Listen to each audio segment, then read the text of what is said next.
In a must-win game for the two winless teams, the Delhi Capitals have been bowled out for 172. They found their way there somehow in a game and an innings that was filled with errors from both sides. It had an innings of brilliance from Axar Patel, another scratchy innings from David Warner, and Mumbai, with some curious tactics of their own and sloppy moments in the field, have given us 172 and the first team to be bowled out batting first in this IPL 2023. On ESPN Cricket 2020 timeout, we make sense of it all. Shaun Tait and Matt Roller.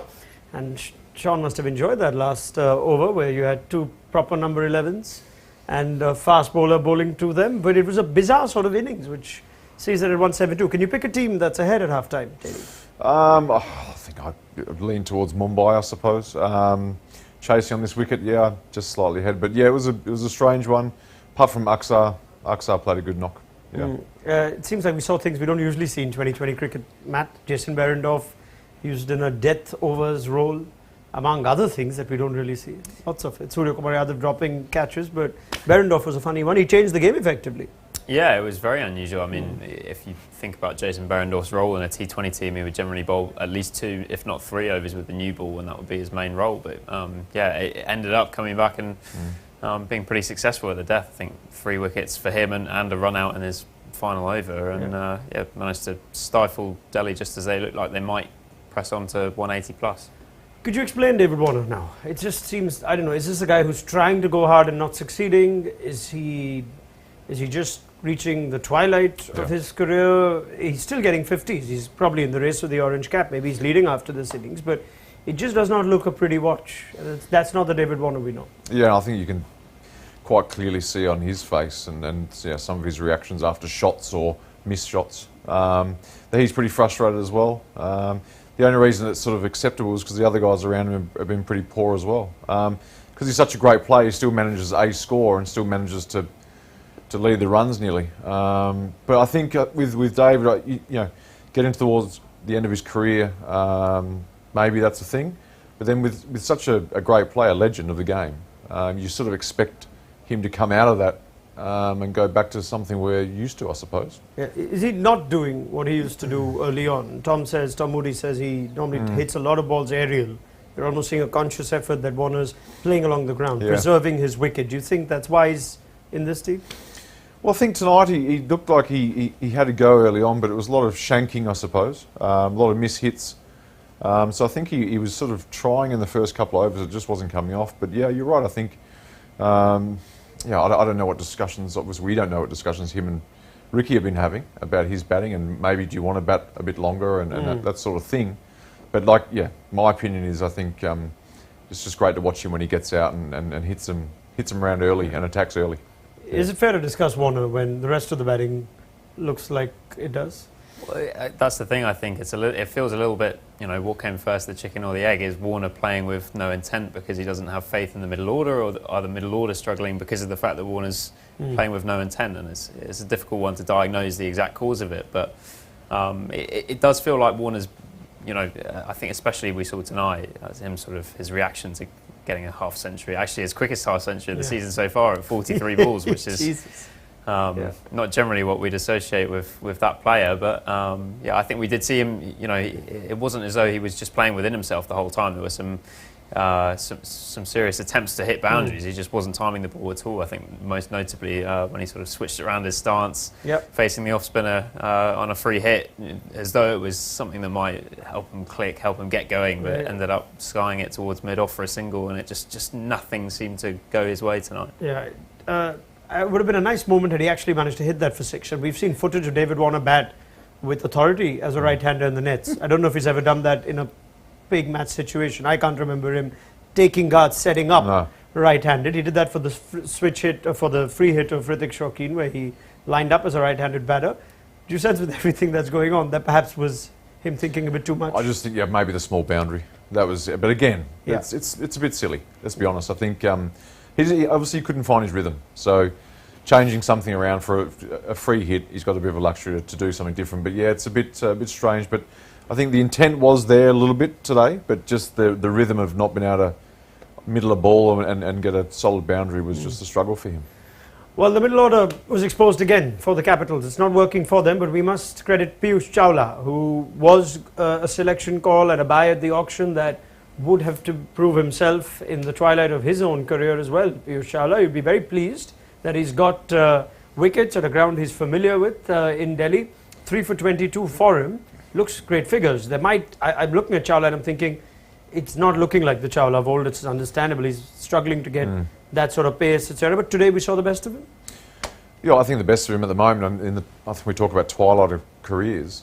He's probably in his, and it's certainly not the same energy coming through the crease as what what we're used to with him. But he did the job. I think he's still got the smarts. You saw when Rovman Powell came out, he knew that it was almost like he wasn't shocked at all that he missed that and he got the wicket. So I think he's still got the smarts, but his energy and his physicality is not the same as what it might have used to be. Yeah, I mean, if he can do a job for Mumbai, it solves such a big problem for them, doesn't it? Yeah, it does, and it was a big call and a big gamble to make him their only real frontline spinner. Obviously, they have some finger spin options as well, but in terms of talking about a wrist spinner and a wicket taker, they're pretty much relying on him, and he's a guy who went unsold in last year's auction, so it was a pretty big gamble from Mumbai at the time. But then we're seeing some of these experienced Indian leg spinners do pretty well this season with Amit Mishra, and even Khan Sharma's had an all right start, maybe less so last night, but started okay for RCB. So we're seeing some of these guys, possibly a product of the 10-team league now,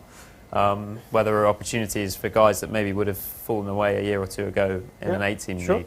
Rovman Powell, and I know Tom Moody said earlier on our show that he's much improved against leg spin. I don't know what his numbers are like in the last year, that he's become a much better player of spin, but he's now got, that's 2 out of 4 games where Bishnoi has got him straight up with the googly, Chawla's got him straight up. It's happened before. This doesn't help Delhi's sort of confidence in their big guns, their overseas guns. Yeah, I wonder with Powell whether he was one where we often see it when teams are sort of collapsing batting first, where they're unsure whether to send their finisher in when they did. And in some ways, it's obviously the confidence of having, bringing someone in like Powell in the 10th over and saying, you have all these balls to face. But then there is also a reason why he's generally shielded from spin. And while he may well be an improved player against spin, I think he was starting from quite a low base as well. That was his kryptonite in IPL last year, even though he had a decent season overall, and so far this season I think Ashwin got him in his other innings as well. So it's 3 dismissals and with the carom ball, in a handful of balls against spin. It was only 3 balls tonight, but he didn't look overly comfortable, did he? No. In either of those deliveries. So.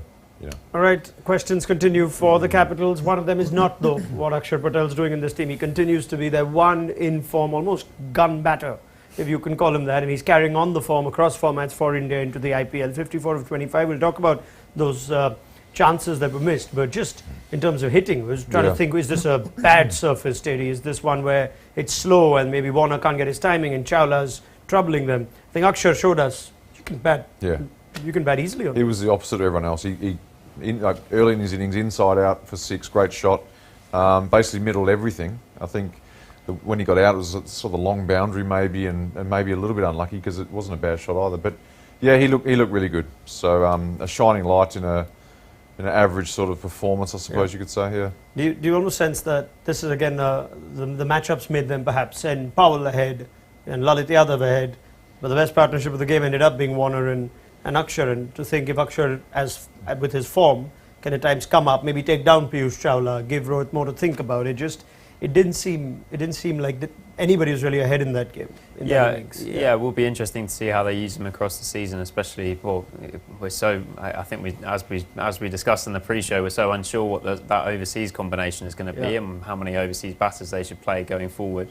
But yeah, if Axar can come in regularly in about the 12th over or whatever and start finding or extend, I suppose, his run of form that we've seen across formats over the past few months, then that is a huge boost for them. And yeah, there was some pretty clean hitting. I wonder in terms of the sort of decision to send him in when they did and to send Powell ahead, I suppose when you have a short side of a ground, you quite often, there's always a temptation to have the left and right so that someone can access that short boundary. But then with someone like Axar, we saw him hit pretty well over the offside, and it's sometimes you do get slightly too obsessed with the short and long sides of the ground and forget that you can score runs on both sides of the wicket. Yeah, fair point. It's not a good time for Surya Kumar Yadav. We have had Ravi Shastri talk about what he'd like for him to do with bat. There was a half chance missed. He misjudged one when Axar was batting early on. Who knows what the score would have been had Surya judged that right.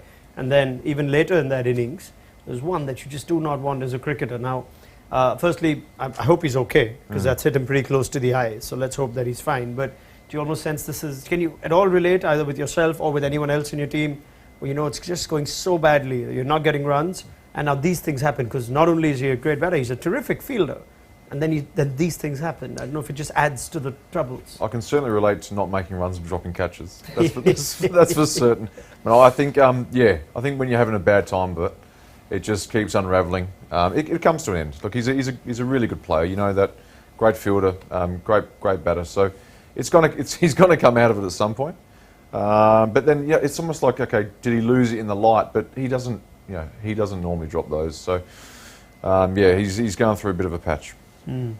Right. We were wondering at the time, with Piyush Chawla having bowled his 4 overs, he put down a catch himself, did Piyush, on the 14th over or so, whether Mumbai could have activated an impact sub and got in Tim David. He could also have bowled some handy off spin with the 2 left-handers there, and he's the better fielder.